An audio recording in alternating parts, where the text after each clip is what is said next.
Good morning! For today's vlog, samahan nyo akong gumawa ng merienda namin. Dahil Sabado ngayon, syempre medyo special yung lulutuin natin. So, una sa lahat, gagawa muna ako ng iced coffee. Kasi syempre, kailangan natin ng kape. Charot lang.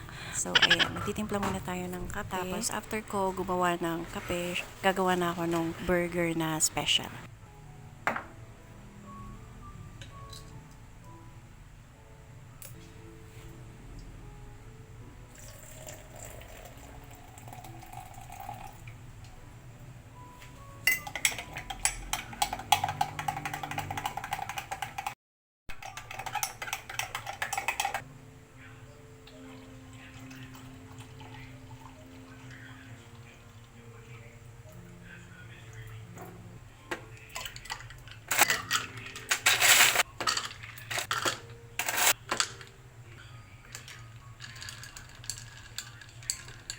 So, tapos na ako gumawa ng iced coffee, kaya gagawa na ako ng burger na special. Ang gagamitin ko nga pala dyan ay burger patty, itlog na sunny side up, tapos may lettuce at pipino, kamatis.